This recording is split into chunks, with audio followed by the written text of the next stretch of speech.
Welcome to Access Your Leadership, where we share inspiring career stories and talk about ways you can level up your own leadership potential. I'm your host and coach, Akeem Lokhtar, and today I'm here with my good buddy, Angel Gonzalez. Angel is the CEO of Millennium Benefits, a family-owned and operated insurance brokerage focused on employee group benefits. Angel, so great to have you here. Thank you for the invite. I appreciate it. Happy to be here. All right, so let's dive in with you sharing with us and the audience a leadership win that you've had either of yourself, of others, personal, professional, recently. So I think the biggest leadership win, and it was also kind of a lesson for me because I was taught this business by someone that was very much about controlling everything. And I think I kind of picked up on that from her, which happened to be my mother, by the way. And I think I picked up on that from her. And for years now, and probably decades, I've always been very much about keeping control over every aspect of this business. And one thing that I learned from watching my significant other run her business is that that's a big problem because I just don't have enough time in the day anymore. So I think one of the biggest things that I've accomplished recently is finding a person that fits into my business so well. I hired an executive assistant and she took over all aspects of appointment setting, customer service, and she's even interested in doing some social media for me. And she does the appointment setting and the customer service, I think, better than even I do. So just letting go of that and not wanting to maintain that control, I think, was really hard, but really impactful in my business. And I'm already seeing the dividends paying off from that. Yeah. Wow. Congratulations. I know what that feels like to be able to offload some of that and to be able to delegate and then realize, okay, I'm used to having my hands in all the pies. Now, all of a sudden, I can choose to focus my time and my energy and my talents on the meat of the business or what particular aspects of the business that I really love to do. So, Yeah.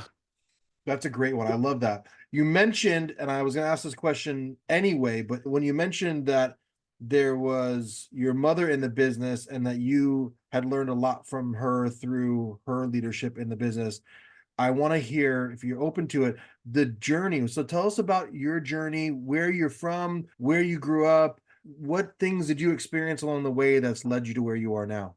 So when I first got into this business, it was in 1996. It was 2 years after I graduated high school.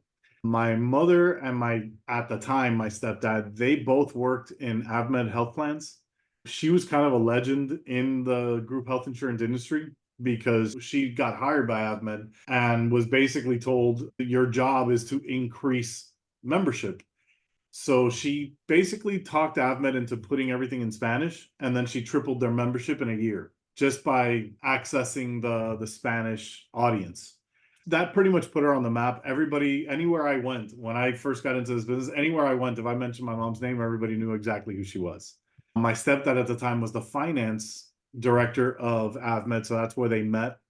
They decided that they wanted to go out on their own, and they created this brokerage, and they wanted me to come in and start at the bottom, help them with telemarketing, servicing, preparing for client meetings. So that's where I came in, and that's where I learned this entire business was from both sides. I learned the finance part of it and the prepping the types of plans and everything, and I also learned the marketing side of it to be able to sell all these plans. So I kind of got the best of both worlds from two very, very intelligent people and accomplished people. So I was very Wow. lucky in that respect. Wow, what an amazing educational opportunity. But I also can appreciate that there's probably a lot more to that story too. I mean, tell me a little bit about, did you grow up here down here in South Florida? Yeah, I'm born and raised in Miami. Yep. It was never my aspiration to become an insurance agent. Growing up, I either wanted to be a cop or like a pilot, and my eyesight didn't let me become a pilot. So I gave up on that idea. And at some point, I wanted to be a cop, and my mother forbade me because she was worried about my safety. So I couldn't become a cop either. So at the point where they asked me to join the business, I really literally had no idea what I was doing. I was working at Sports Authority, if you remember I Sports do. Authority back For in the day. sure. I was working at Sports Authority, and they were the ones that they said, "Come on, man, learn the business. This is something that's a really good business. It's got residual income, which is, in my opinion, now the best type of income. Just earn the business and get paid forever as long as you treat your clients well."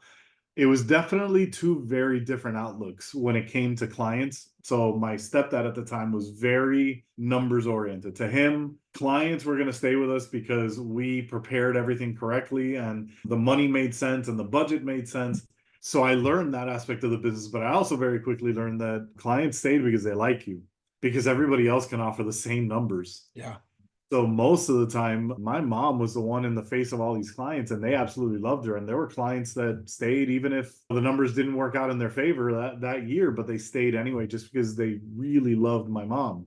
So I took that part of it, I think, a little more to heart.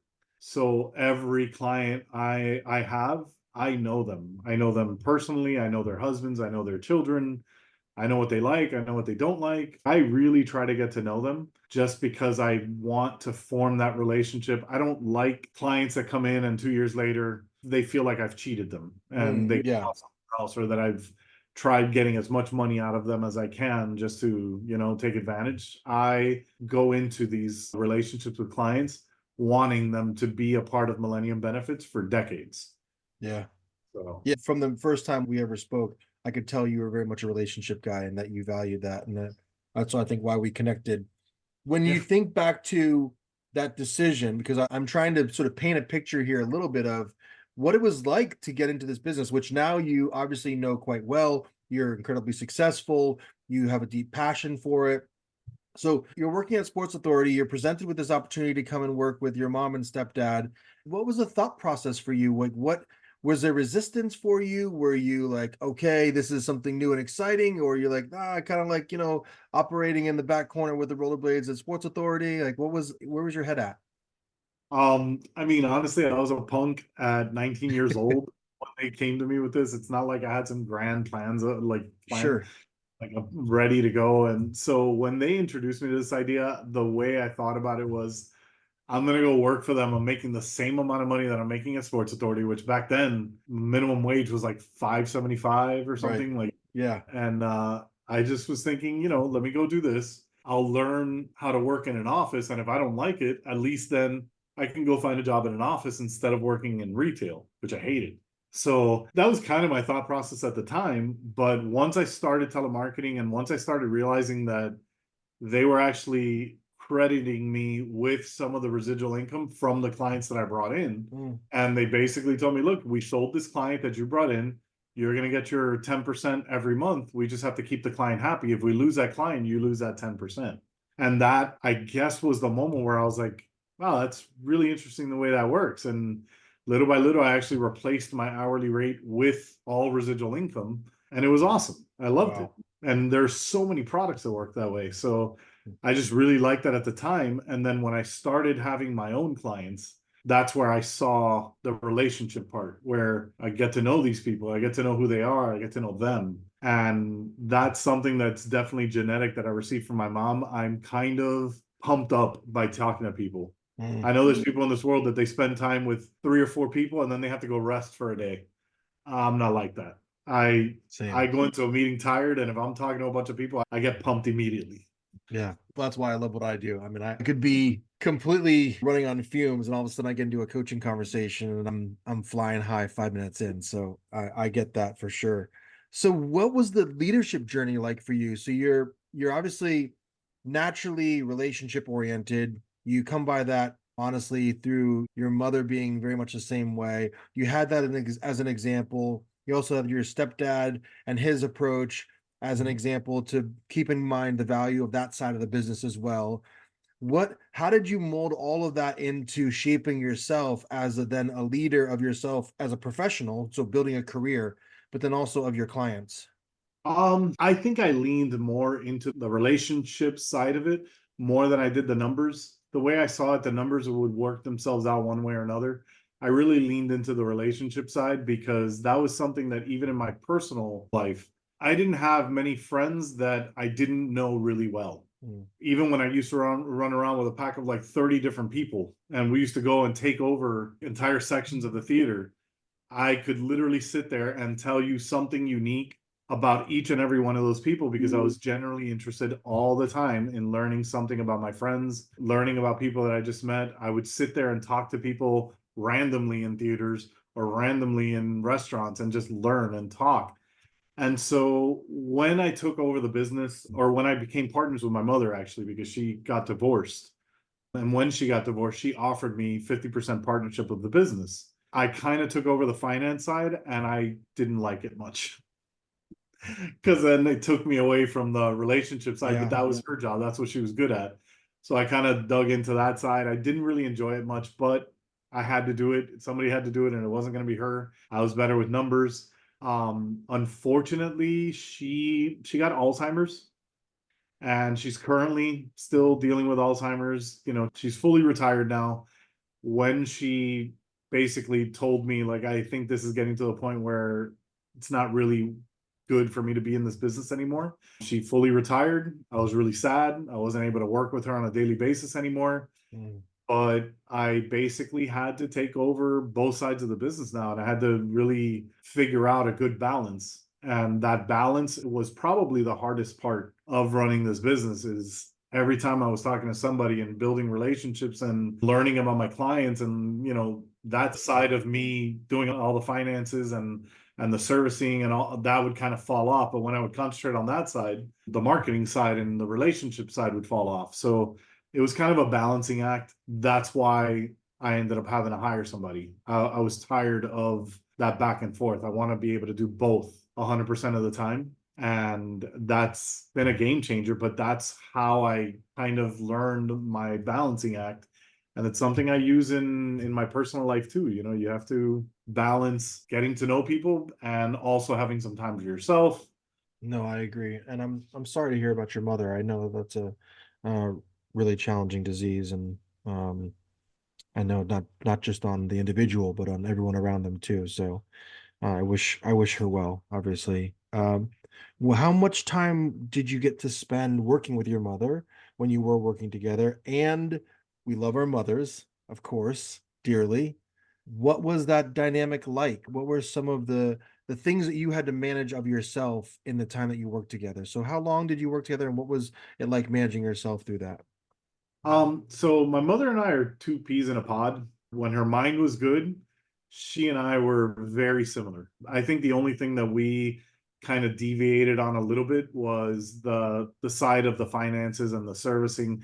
I was definitely more capable in that respect. But when it came to relationships and talking and being a social butterfly, it's all her, and I got all of that from her. She was the same way I was. Like, she could talk to 20 people all at the same time and never get tired and be out till 3 in the morning. So in that respect, we're both very similar. And she and I used to spend, as soon as I became a 50-50 partner, she and I used to spend 6 to 8 hours a day, every single day working together.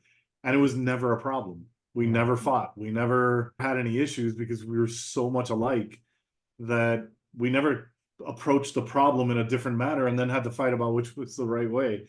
I basically just took her lead when it came to marketing. She took my lead when it came to finances. But yeah, just being able to sit with her and all that time we spent together, it was, now looking back, it's just such a gift because she's really changed now because of that disease. She's a very, very different person Yeah. than who she used to be. Yeah, I can imagine. I mean, I know that stuff. And yeah, one reason that comes to mind, if I may, that you both got on so well, you alluded to the fact that you guys were so similar, two peas in a pod. I also think it's because each of you place so much value on relationship. And we do this sometimes in the training that I offer to leaders in other organizations or through my one-on-one coaching. We'll talk about the difference between very relationship focused professionals and results focused professionals. And the results focused professionals doesn't mean that they're only focused on results and nobody else is focused on results, but they're much more the numbers people. They're much more they have a bit of a competitive edge to them. Relationships are secondary to them versus the professionals where the relationships are really primary. Those are the ones who work really hard to preserve peace and harmony and mutual respect and collaboration and open communication. So it sounds like because of the fact that both of you guys valued relationships as you did, you kept that front and center for your relationship throughout the time you worked together. Yeah, that sounds quite accurate. Yeah.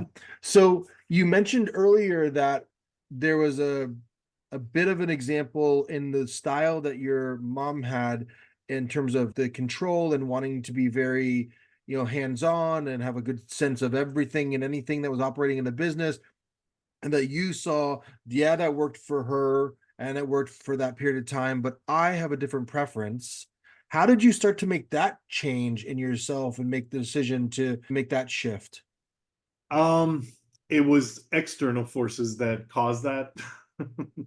So I'm married now. Recently got married to my wife Irama Yep. Valdez, and she has a knack for business. So I just kind of took my ego out of the way. I know a lot of people would be like, "Oh yeah, that's a different business," and I'm not going to listen. I very consciously decided to take my ego out of the picture and listen to the recommendations that she had. And that was one of the first things that she pointed out. She said, "You are literally doing everything by yourself. So every time you're doing one thing, it's time away from something else, no matter what it is you're doing." So she was the one that basically told me, "You need help. You need someone physically there in the office doing all these things for you so that you can focus on growing your business." And when everybody else said it was kind of in one ear and out the other, I always said, "No, that's not what I do. That's not me. That's not what I want for my business." But when she said it, I decided to listen. And so I hired this person basically on faith that she knew what she was talking about. I think when I did it, I hadn't really changed my mind about whether it was a good idea or not. Mm. I kind of just did it anyway, just to say, fine, I did it, leave me alone. It didn't work. And so I had to tell her, fine, it worked. Yeah. And I was going to ask, so before your brilliant wife gave you this wonderful suggestion and observation, did you feel the strain of that approach at all? I mean, now upon reflection and hindsight, were you feeling the impact of needing to control everything in that way? Yes. Have you ever heard of the fact that men are able to deal with long-term chronic pain much better than women, while women deal with much bigger pains all at once, but they're not able to, at least, a majority of the time, they're not able to deal with like long-term pain. Like we're just built differently. Yeah. And manage and endure, maybe I would use interchangeably there, right? Yeah. But Whatever. yes, yeah. Neither one is neither superior to the other. It's not. That's It's right. That's right. apparently men are just able to carry chronic pain longer for whatever reason. That's how I viewed what was happening. Mm, I had all this stress, I had all this weight on me of everything that I had to accomplish. And there were times that I would come home, I would spend time with my kids, I would spend time with her, and then I'm like, well, I gotta go do stuff. And I would go and I would sit down and work more. And it wasn't until the weight of those other things that I have my executive assistant doing disappeared that I realized how much I was actually putting on myself, mm. how much stress I was under just to get that stuff done. And now, if she leaves, I'm immediately going to go hire somebody else because I can't even imagine trying to do it all again. Yeah. Good for So, you. Good for you to recognize that and willing to be open. And as you said, put your ego aside and see this as an opportunity. I'm curious, just because this is the way that my mind works around these things. When you were seeing that approach to work in terms of hours put in, effort spent, managing or enduring this sort of prolonged pain, mhm. do you get a sense, or when you think back on it now, do you get a sense of that being something that you were doing because of a particular conditioning or reason, or because of a story that you created around needing to do that? I think it was mostly because it's just what I had done from the beginning. Mm, It's not like I came into this business and they told me, listen, we're going to have you focus on sales and that's all you're going to do. And anytime you need something to support your sales, you pass it off to this other person. It was always just us three. But whenever I brought on a client, I was doing everything. I was doing the servicing, I was creating the proposals, I was doing everything. And then I was getting paid on it. And that's from the beginning, that's just something that I guess I was conditioned with. You bring in a client, you do all the work, and that's why you get paid. And I guess I just kept that mentality long term. And because nobody ever came and told me that's something you should do differently. mm. Maybe instead of doing all of this, give up a piece of the pie, pay someone else to do that stuff, and you're going to be able to bring in more and more business. Nobody ever said it. No, or Yeah, if they did say it, it was in one ear and out the other. yeah. So I guess it was just habit. Yeah, your wife hit the right pitch. It just resonated. But I think it's such a good lesson, Angel, that you're sharing for anybody who's running their own business solo, but also anyone who's working in a family business too, because this is quite common of anyone working in a family business where this is just the way we do it. This is just the way we've always done it. And you get into this pattern of like, we all wear different hats, where there's a lot of, I do a little bit of this, I do a little bit of that. And before you know it, you're doing a little bit of this and a lot of that and a lot of this and a lot of that. And it just continues to pile on because, like you said, you get conditioned to thinking, well, I do it all because I have 2 or 3 clients. Well, what happens when you have 22 clients and 23 clients and that number grows? All of a sudden, you start getting spread real thin. And it's such a great lesson for anyone who's listening to recognize, like, I always encourage my clients to do a self-audit, Yeah. to check in with yourself, and we can go deep on that, get really heady with it, but also just a check in, how am I doing today? On a scale of 1 to 10, how am I starting my day? How am I showing up today? I'm a Mhm. 4. Wow. You're a 4? Why are you a 4? Why aren't you an 8? Why aren't you a 9? Why aren't you a 10? When was the last time you were an 8, a 9, or a 10? Ask these questions of yourself. And if you realize it's because I'm spreading myself too thin, or this feels like I'm overburdening myself, or that I'm inundated or a bit overwhelmed, then you get to start to ask the next series of questions. Well, what would I need to resolve that or to address that or to improve that situation? And I love the fact that you were open to, like you said, sharing a bit of that pie so that you can then have the capacity to actually expand the business and grow your clients and grow your revenues, but also so that you can have a little time to rest and you can create some time and space for yourself and your family. That's really important too. Yes, my family is one of my safe and calming spaces. Even when we don't have the kids with us and they're not arguing and they're not fighting, I still feel like something's off. I'm Yeah. like, where's all the noise? Like, so I mean, we obviously go on dates and we spend a lot of alone time, but if we're just sitting at home and like the grandmother picked up the kids and we're just sitting at home watching TV, I'm like, what's going on? Like it feels off. So I really like spending time with them, but it was to the point where, you have to cut family time just to do all the stuff that you need to do. Well, now, cut back, let someone else do the work, and I get to do something that I enjoy, which is spending time with the family. Yeah. And I think in terms of delegation, I mean, there's an ego piece to this in terms of taking that advice, that suggestion. There's an awareness and an openness piece to it as well. But I think the delegation piece, when you think about leaders and their struggle to delegate, I can't tell you how many conversations I've had in the last week with people who have said, it would just be easier to do it myself. And it's a, sort of age old, I'd just be easier to do it myself rather than teaching someone to do it and explaining. It's going to take me longer to explain. Yeah, on the front end, Yeah.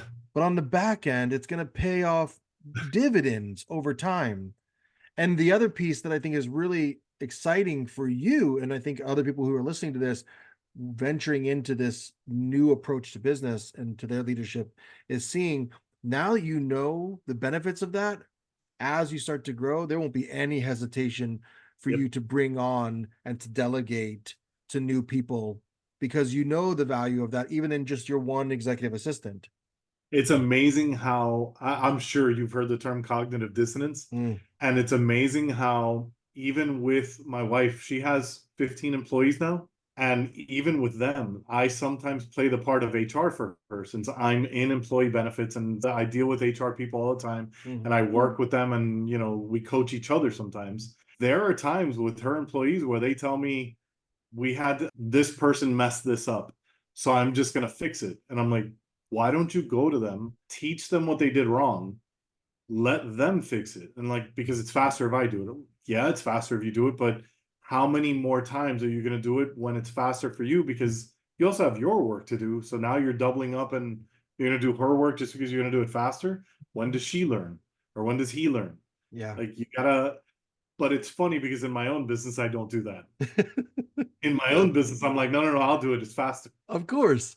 Yeah, So, because you've been the one doing it for so long yeah. and it's become easy until one day it really isn't anymore. And Mhm. you start trying to convince yourself that it's still easy. And then Yep. that's where the real rub comes. because you start to realize if I had just been open to what you've now done, which is Yeah. amazing, I can now see the benefits of that and realize I don't have to endure. I don't have to continue to manage. I don't have to just gobble up all the responsibilities. I can actually offload some of that and free myself up in a way where, like you said, you put that towards business development, or you put that towards personal time, rest, Yeah. relaxation, family time. That's amazing. And I think that when you talk about the example of someone having done something incorrectly and whether or not they're going to go back and then explain, and this has a lot to do with seeing delegation as a way to develop people too. I mean, your executive assistant is getting an opportunity to grow as a professional. Mhm. If you withhold tasks and responsibilities because that's just, I like to control everything, well, this person's working in 25% capacity when they could Yep. be really stretching themselves and growing and maximizing their potential. And in addition to that, I think that the delegation piece is so important because it's all about people's trust in one another as well. It creates trust because I'm giving you the opportunity to do this. If I don't let you learn this on your own, then I'm showing that I don't trust you to have the capacity to do this. And Yep. then it's just spoon feeding work to someone. It takes away their autonomy, their creative expression as a professional. And let's not even mention the fact that you're creating a habit where they can mess up and I'm going to fix it. That's right. As opposed to be creating a habit where they mess up, I tell them they messed up and they have to fix it. Yes, absolutely. And the idea around how much time we spend on certain things, like you were saying, if you then dedicate your time to doing the task that you should otherwise help them to understand, you're now jeopardizing your own individual work that you need to complete. And we say in the training all the time when we talk about delegation as a topic, the only reason you should ever not delegate is because it's an emergency situation with a client. If that's the only situation, every other moment, any other instance, you can take a few extra minutes or an extra hour or even half a day or day to let Yeah. someone correct their own mistake or to try and do this new assignment the first time, a bit slow and clunky. But Yeah. it will pay off over time. Unless it's an emergency situation with a client that you need to swoop in and do it yourself. That's why I'm not delegating in this moment. There's always an opportunity to delegate and to develop someone through that. And even then, I mean, if you have to swoop in and do it yourself, at least take the time to sit with the person and say, look, I know this is an emergency. I know how to do it, but look, this is Yeah. how I handled it, and this is how you should have handled it. Yeah. And still take the time to teach. There's So so many learning opportunities. And I love the fact that you have seen the light, maybe yeah. so to speak, but also as a leader, because this isn't just that it benefits you, it's that it really benefits everyone that you now lead. You realize, hey, Angel doesn't have to do this all the time. Yeah. And that's a great lesson. I love that. So tell us a little bit about where things are now and where you hope things to go in the year ahead. So right now we are still focused on employer benefits. I mean, like I said, we've been doing that since 1996. We spent a lot of time early on when my mom was still good and my stepdad was still in the picture. We focused a lot on groups that were like 300 plus. We took a huge hit during the 2008 housing crisis Mm, when it basically affected everybody. People started cutting corners as much as possible. We started losing clients that either went out of business or they paid their cousin to go get their license so that they could pay their cousin, as little as possible for the health insurance because they were trying to cut back. That was a lesson to me in having a good base of a lot of different size clients. We were very loaded with large clients. And when we lost them, it was a huge hit. So for 2024, even though that's not only the clients I'm going after, I still, can deal with clients or help clients that are all the way up to, 800 plus. My focus has been on meeting business owners that are 25 to 100. mm, In that space, I feel like business owners are more ready to create a partnership with me and their employees rather than this is just somebody that gives us insurance and if we don't need him then we'll get rid of him and get somebody else. yeah. I would much rather have a 25-man group or 10 25-man groups that I'm helping them and being a part of their team than have a 250-man group that at any moment they're just going to go, well, we have this other person and they're gonna do it for less money, so goodbye. Any groups that are above 100, I treat them as kind of like gravy or cherry on top. It's extra money and I'll enjoy it as much as I can, and I'll strive to keep that client as long as I can. But the 25 to 100, I think, are really the ones that like to partner. They like to form that relationship. I mean, my largest client is 250 employees and they've been with me for over 20 years. And there's a reason for it. I know them. I know the HR person personally. She knows my wife. I've met her husband. I know Yeah. everything about them. That's the kind of relationship I try to form with my clients. Yeah. And I think it's easier in the 25 to 100 space. So, I think anybody listening to that would be certainly refreshed to hear how you are infusing your love of relationships into how you target business, because I think you're exactly right. The larger the organization, unless it's really deeply woven into their culture, into the fabric of the company, especially when it's third party service providers, there's an element of we can shop around, we're looking for the best deal, we're not yeah. going to invest our time and energy into developing the relationship because we just need the sort of service provided, versus like you said, 25 to 100, they're actually investing not only the time and money but the energy and the effort into building the relationship so that you grow with them. And Mm-hmm. that there's something really special about that. When you talk about the clients you've had for 20 years, that's a client that clearly has spent the time and energy to invest in a relationship, and the service is equally so. Yeah, they got 250 employees, and I know most of them by first name minimum. Most of them, I know their kids. I know them. I've just been with them so long that I know everything about even the employees. So Yeah. those are relationships that I like to cultivate. That's so great. So, thinking about those who are listening and wanting to become better leaders, you're now this leader who's running your business, you're bringing people on, you're delegating effectively, you're doing this in such a meaningful, such an intentional way. What's a skill or attribute that you think leaders ought to focus on to be better leaders?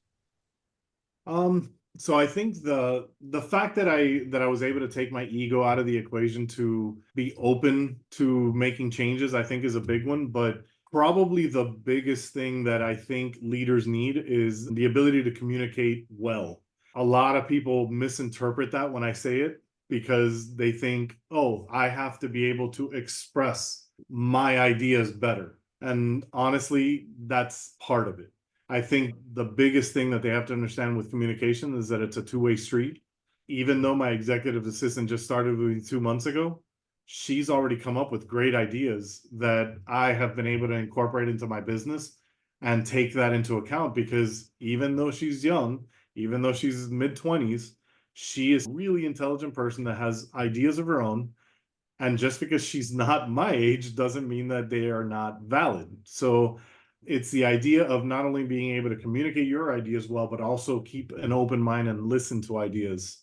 I think that's probably the most important thing Yeah. that I can I, think of. I like that. I like that a lot because we've had a couple guests come on and say communication, but they're talking about it in terms of influencing and inspiring and motivating and speaking clearly and concisely. But I like actually you're talking about communication in the context of creating open opportunities for communication to flow freely, Yeah.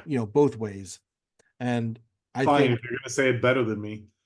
well, I like the way that you're presenting it because that's sometimes overlooked. I think when we think about leaders improving their communication style, there's a lot of this. How will this affect me? How will this improve what I do as a leader? Versus, well, then this was the question I was going to ask you when you were talking about your assistant is what do you think her experience is like when she's 2 months into a job and her boss or her colleague or the individual that she works for is asking about her ideas, incorporating her ideas, valuing her ideas, seeing her, hearing her. I mean, it creates loyalty, it creates connection, it creates a sense of belonging. Yeah, And absolutely. 2 months in, that's a beautiful thing to be doing. So that's a great one. Thank you. Tell us a little bit about how people can learn about your business, learn about your services, connect with you. I mean, I'm always open to connecting with anybody. Honestly, it's really easy to get a hold of me. Everybody has my cell number. It's not like I hide it. So literally everybody has my cell number. I don't really mind. My website has a lot of good information. It's a brand new website that we opened. Maybe it's been about a month where we revamped it and built it. We have a lot of information on not only the products, but the goals behind what these products are for. So my website is www.mbimiami.com. You can actually hit the chat function and it will send me information letting me know that somebody's trying to talk to me. But even just through there, they can learn a lot about what it is that we do and where it is that we come from. But honestly, the easiest way is just to get a hold of either myself or Chloe, my executive assistant, and just get yourself on the calendar and learn about what it is that we do. Love it. Yeah. And I'll put all of those links, websites, calendar link, email address in the show notes so people have access to you. But thank you so much for being here, Angel. I knew this would be a great conversation. I've loved learning more about you and your journey. I appreciate your time. No, thank you so much for having me. I had a good time too. So as always, I'd love to hear from you about the episode. What came up for you as you think about leveling up your own leadership game? And please, if you enjoyed the episode, I encourage you to like and subscribe. And if you want to connect with me, you can find me on LinkedIn at Hakeem A. Lakhdar or at lakhdarcoaching.com. Thanks for tuning in. Keep being great, and we'll see you next time.